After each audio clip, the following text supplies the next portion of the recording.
logo esse primeiro exemplo aqui, ó, onda de rádio, que a gente estava descobrindo como é que funciona o aparelho de rádio, né? Para isso a gente precisou saber que a onda de rádio em si, que vai chegar mandada lá, enviada pela antena, vai ser um campo elétrico oscilante, e esse campo elétrico oscilante aqui, ó, ele vai fazer os elétrons livres da antena. Lembre que esses rádios, né, eles têm uma antena assim, ó, metálica, por exemplo, esse tipo de antena, viu, gente, que até é um pouco mais antiga, mas eu vou explicar esse tipo de antena. Eu tenho aqui uma antena de metal, e essa antena de metal tem elétrons livres, que são responsáveis pela condutividade elétrica até do metal, vocês sabem disso. Então, os elétrons livres dos metais, eles vão oscilar também junto com o campo elétrico da onda de rádio. A onda de rádio, lembre, tem um campo elétrico que oscila, vai fazer o elétron ter um movimento de oscilação também. E aí essa antena vai ser o quê? Vai ser um monte de elétron indo para um lado, um monte de elétron indo para o outro. Então vão surgir correntes elétricas aqui devido à atuação da onda de rádio sobre a antena. É isso que vai acontecer. Então, em outras palavras, eu posso falar assim para você, que a onda de rádio ela vai fazer os elétrons se movimentarem, ou seja, a onda de rádio vai induzir correntes elétricas ali pequenas, mas que vão servir de entrada, né, de sinal de entrada, e que vai ser amplificado pela tomada. Você liga o aparelho na tomada para amplificar esse sinal e produzir movimento através desse sinal. Esse movimento é aquele movimento das películas que eu expliquei, a película do alto-falante, de comprimir o ar e depois retornar para a posição deles, aquelas películas de papelão que vão ficar fazendo esse papel, né? Papel que a gente viu agora há pouco aqui, ó, nessa animação do meio. A película vai comprimir todas as moléculas num ponto, e aí lembre, o que vai acontecer é que essas moléculas que vão se comprimindo, elas vão empurrando as vizinhas, e as vizinhas vão correr, vão bater nas outras.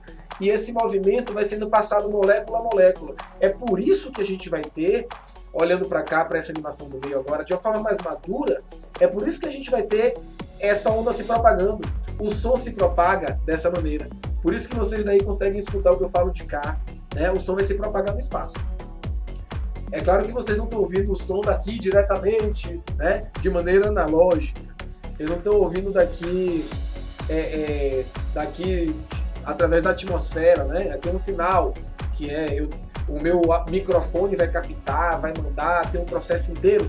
Mas veja, é eu produzindo som nesse ambiente aqui da minha casa eu estou produzindo som, né? As pessoas aqui escutam, e o meu microfone vai captar esse som, transformar esse som em um impulso elétrico, e esse impulso elétrico vai até vocês através de ondas eletromagnéticas, tipo as ondas de rádio. Chegam até você esses impulsos que vão se transformar de eletricidade, que o seu aparelho capta a eletricidade, esse impulso, essa onda vai se transformar pelo alto-falante em som e vai ser captado na tela, transformado em imagem. Então veja que onda está presente em tudo, né? Não tem como a gente fugir disso. A gente classificou as ondas quanto a direção de propagação como unidimensionais, bidimensionais ou tridimensionais, né? Falei que uma onda unidimensional é quando se propaga apenas em uma direção, portanto, tipo eixo X. Aqui seria uma onda numa corda, como exemplo. Já ondas bidimensionais seriam quando a pedra cai na superfície de um lago, aqueles padrões que são formados, ondas que vão se propagando com esse formato mais circular, né? Numa superfície em duas dimensões, seria um plano aqui, né? XY. E ondas tridimensionais, nesse critério, né? Seriam ondas que se propagam nas três direções. Vimos também que, quanto a um outro critério, que é contra a natureza, as ondas podem ser mecânicas, né, ou eletromagnéticas. O que são ondas mecânicas? Ondas mecânicas são ondas que precisam de um meio material para se propagarem. Exemplo, som, exemplo, onda na corda, exemplo, onda do mar que precisa do mar, a onda na corda precisa da corda. O som que eu emito aqui precisa desse ar, né? Os sons que a gente ouve no dia a dia estão imersos nessa próxima superfície da Terra, tem a atmosfera, né? Dentro disso. Então, o som é uma onda mecânica, precisa desse ar da atmosfera. Ondas mecânicas. Então, ondas eletromagnéticas não precisam necessariamente do ar, dos líquidos, né, dos meios materiais. Por quê? Porque ondas eletromagnéticas elas podem também se propagar no vácuo. E aí exemplos de ondas eletromagnéticas que a gente viu: ondas de rádio, micro-ondas, infravermelho, luz visível, ultravioleta, raio-x, raio gama. Tem aqui esses exemplos que vocês vão ter acesso aí no slide. Dá uma olhadinha com calma, né? Mas a diferença de um para o outro é basicamente a frequência. Então eu tenho aqui a frequência de cada onda dessa, que tem a ver o seguinte: onda de rádio tem a frequência muito baixa, né? Onda de TV também muito baixa. Aí tem aqui, ó, micro-ondas, que são aquelas ondas do aparelho de micro-ondas, do forno micro-ondas, né? Lá dentro acende uma lâmpada também, não confunda, viu? A lâmpada que acende você consegue ver, não consegue ver? Então aquela lâmpada que você consegue ver o brilho da lâmpada dentro do forno micro-ondas, a lâmpada que acende é luz. É luz ali. É para você ver mesmo se o funcionamento está correto. Mas além da luz, também ali dentro do forno, a luz sozinha não vai esquentar nada não. Né? Vocês viram o vídeo lá, a parte que fala do micro-ondas. Então tem micro-ondas ali também, é outro tipo de radiação que é diferente da luz. Luz visível tem uma frequência maior. Veja que a frequência está crescendo de cima para baixo. Frequência baixa, onda de rádio. Aí vai aumentando, frequência um pouco mais alta, micro-onda, frequência um pouco mais alta, infravermelho, luz visível, frequência já um pouquinho mais alta. Então a frequência está aumentando de cima para baixo aqui. A frequência mais alta que a gente tem é a frequência dos raios gama. Aliás, vocês já viram o Hulk, né? O Hulk, raio gama, é porque ele se expôs à radiação gama. E a radiação gama é uma radiação de altíssima frequência. Então, radiação de alta frequência é uma radiação perigosa, que pode causar mutação em células, né? Alteração no DNA celular, né? Mutações que vão ser decorrentes de mudanças no código genético daquelas células, que podem eventualmente causar um comportamento de reprodução, vamos dizer assim, descontrolado daquela célula. Um comportamento reprodutivo anormal, que é um tumor, né? Vamos dizer assim, a massa, né, cancerígena, ela é formada por células que vão reproduzindo na louca, entre aspas, né, devido à mutação genética. Né? Uma pessoa que fuma cigarro, uma pessoa que fuma, um maço de cigarro, essa pessoa ela vai ter 45 células diariamente sendo alteradas com a radiação gama, outros tipos de radiação de alta frequência, que o cigarro, a fumaça do cigarro, vai estar jogando lá nos pulmões. Então, dentro dos pulmões vão ter substâncias radioativas que emitem radiação de alta frequência, e essa radiação das substâncias que o fumante ele está jogando no pulmão, a radiação que essas substâncias emitem, de lá de dentro, já de dentro lá, tirando fogo, é micro. Então, ó, as células vão sendo intoxicadas com a radiação dessas substâncias, né, da fumaça do cigarro nos pulmões, e 45 células por dia são modificadas. Então, diariamente a pessoa ela está ali correndo o risco de uma dessas células ser modificada de uma maneira que causa esse tipo de comportamento reprodutivo, causando câncer, por exemplo. Então, veja que isso aqui é o que a gente vai chamar de espectro eletromagnético. O conjunto das ondas eletromagnéticas. O conjunto de todas as ondas eletromagnéticas a gente chama de espectro eletromagnético, beleza? Então as ondas eletromagnéticas elas têm a mesma natureza, que é igual à da luz. É uma natureza de uma constituição de dois campos, né? Dois campos oscilantes, um campo elétrico e um campo magnético. Por isso que o nome é onda eletromagnética, entendeu? E aí a diferença é basicamente a frequência, né? Onda de rádio tem uma frequência baixa, vai aumentando a frequência, à medida que você desce, aumenta a frequência, e quanto maior a frequência, maior é o risco com a exposição dessas radiações.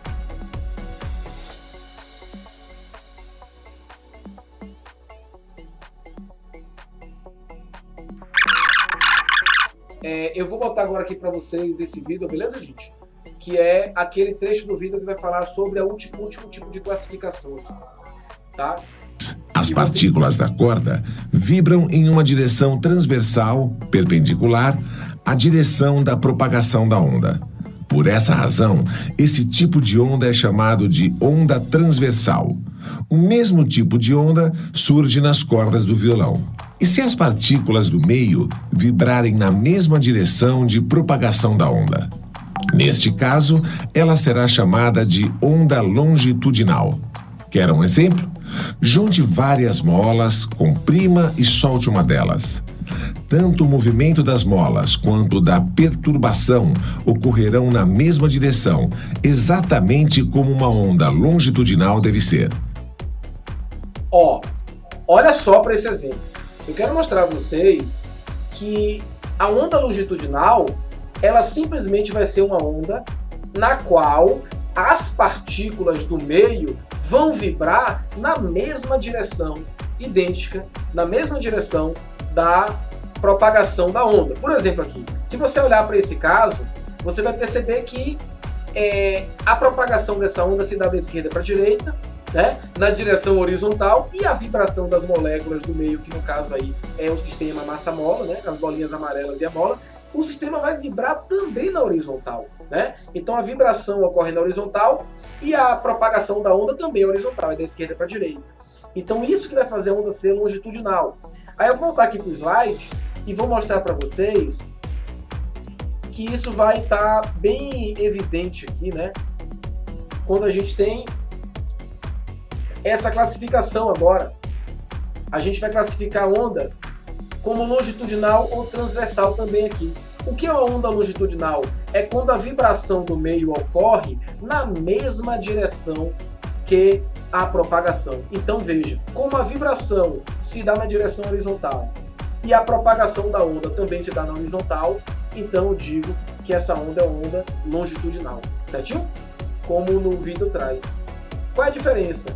É que se eu tiver uma onda transversal, como o vídeo do exemplo da corda, até eu vou pegar esse exemplo aqui, que é no caso contrário, veja, a onda se propaga de onde para onde aqui nesse caso? Ó, de novo, da esquerda para a direita. Concorda? Que essa onda vai se propagar da esquerda para a direita?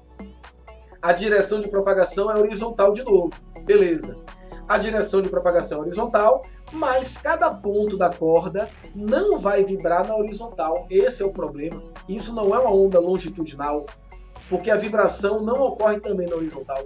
A vibração não vai ocorrer na direção de propagação, né? Enquanto a propagação ocorre na horizontal, a vibração de cada molécula da corda, cada molécula vai fazer o que aqui? Lembra do simulador que eu mostrei? Cada molécula vai subir e vai descer. Cada molécula da corda vai estar efetuando um movimento de subida e descida.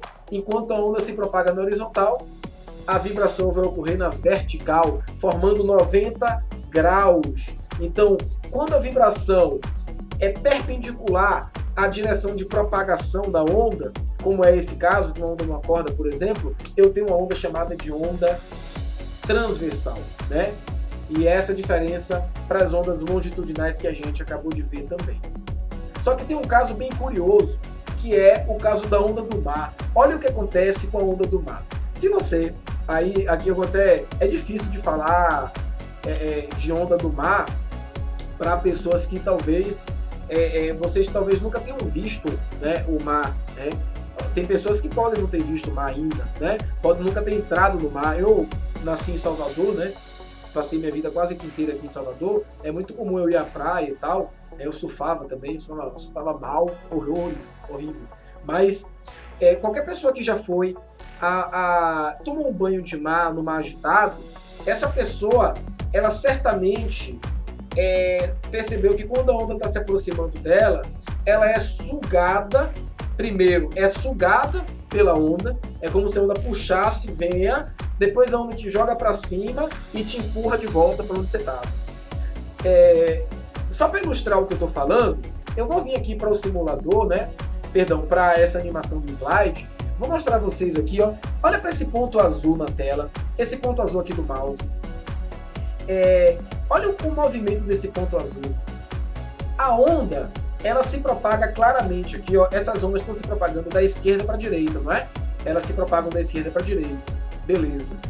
Mas olha o movimento de cada partícula, como é que ocorre. O movimento de cada partícula, se fosse também na horizontal, e aí esse é o ponto, ó. Se cada partícula também né? Já que a direção de propagação é horizontal, as ondas se propagam da esquerda para a direita na direção horizontal. Se cada partícula da água, do meio, portanto, se cada partícula ali, cada molécula de água vibrasse também na horizontal, eu diria que é uma onda longitudinal, feita na mola. Se fosse só o movimento de cada molécula da água para cima e para baixo, eu diria que é um movimento contrário, né? Uma direção perpendicular, portanto, essa onda seria transversal, se a molécula subisse e descesse apenas. Mas o que ocorre é que, ao mesmo tempo que a molécula vai para a esquerda e vai para a direita, né? Ou seja, que a molécula tem um movimento na horizontal, ela também tem um movimento de subida e descida. Então, esse tipo de onda, como a onda do mar, vai ser classificada aqui como onda mista. O que é onda mista? É uma onda que ao mesmo tempo é longitudinal e também transversal. Ou seja, é uma onda que se propaga numa direção, nesse caso horizontal, mas tem uma vibração que é em parte horizontal e uma outra parte vertical. Acaba sendo um pedaço longitudinal e outro pedaço transversal. Então, a gente vai chamar esse tipo de onda mista. Certinho, gente?